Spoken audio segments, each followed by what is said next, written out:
Les inspirés des bords des routes, c'est de la création populaire, de personnes autodidactes, mais ils situent ces créations dans leur environnement immédiat avec quand même comme objectif que ces productions soient visibles. Et ces créations-là, qui sont souvent situées donc entre leur maison et la route ou une rue, nécessitent un perpétuel entretien, des reconstructions parfois, puisque pour que ces œuvres qui sont situées en extérieur perdurent du vivant de leurs auteurs, il faut que ceux-ci les entretiennent de manière très régulière, les repeignent, recollent. Et donc ce sont des environnements qui sont constamment en évolution. Ça, ils ne peuvent en être que conscients. Après, de là à dire qu'ils souhaitent que ces environnements soient conservés au-delà de leur propre existence, on peut difficilement le dire. Je pense qu'ils ont un lien tellement fusionnel et organique avec ces environnements qu'ils se posent difficilement la question, au-delà du fait qu'ils n'estiment pas que ce sont des œuvres d'art à proprement parler, ils ne se considèrent pas comme artistes. Ils disent souvent que ce sont des bricolages, du modelage, mais ils n'emploient pas le terme d'œuvre. Donc je pense qu'aussi il y a une certaine humilité chez ces personnes-là qui n'imaginent pas que ces œuvres puissent leur survivre. Donc, lorsque les créateurs décèdent, très souvent aussi, ils n'avaient pas pris de disposition particulière. Ils créaient dans l'immédiat de leur vie quotidienne, et après eux, le déluge, en quelque sorte. Il y a des cas, évidemment, comme toujours, il y a des exceptions.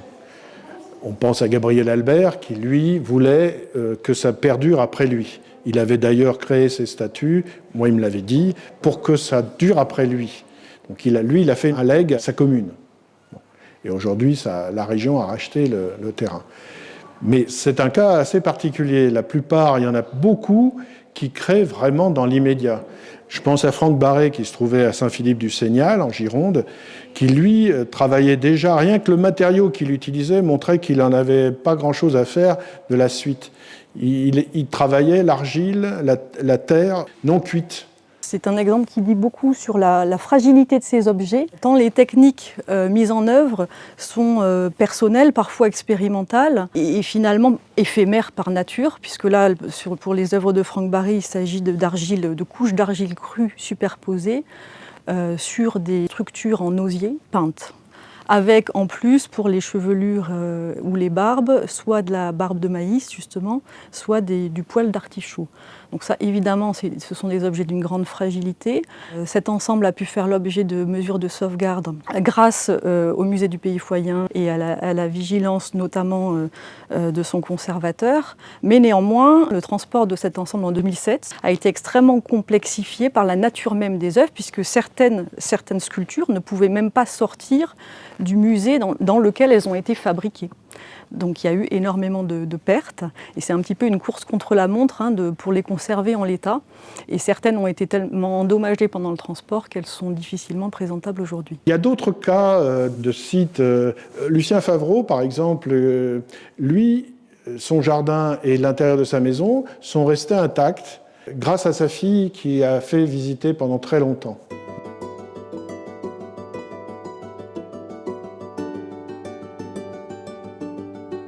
Alors, en dehors des familles qui sauvent, il y a les familles qui détruisent aussi. Peut-être elles sont plus nombreuses. Il y a les familles qui vendent aussi, qui dépaissent le site et qui revendent par morceaux. Il y a le site d'André Hardy en Normandie, toutes les statues ont été vendues chez un brocanteur qui les a revendues un peu partout à des collectionneurs.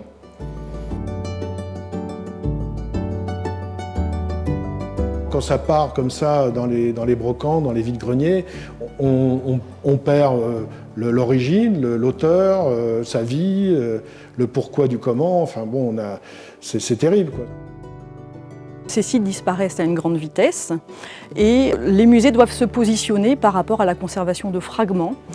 L'enjeu étant de documenter suffisamment ces sites pour pouvoir les présenter dans un cadre muséal, dans un contexte global. Présenter à la fois l'entièreté des sites, des films, des interviews, des vidéos, mais ne pas les présenter comme un objet unique.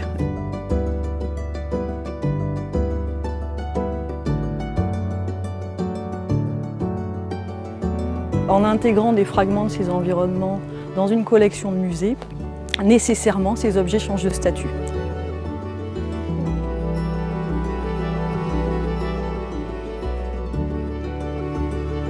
Là, dernièrement, nous avons vraiment à cœur de développer cette politique d'acquisition vers des fragments d'environnement plus imposants, ce qui est rendu possible par l'extension-rénovation du musée de la création franche, puisque nous allons disposer d'espaces de réserve plus grands, d'espaces d'exposition plus grands, qui nous permettront de présenter des objets de plus grand gabarit, d'où cette acquisition récente, le magnifique vélo d'André Pailloux. Donc André Pailloux qui habite à Brême-sur-Mer, en Vendée, et qui a décoré le jardin de son pavillon d'une multitude de girouettes, engins tournants, et qui a réalisé notamment ce somptueux vélo qui fait aujourd'hui plus de 3,40 m et avec lequel il se déplaçait et il sillonnait les campings, notamment du Sable d'Olonne, en se réjouissant de voir les mines enchantées de tous les enfants qu'il croisait.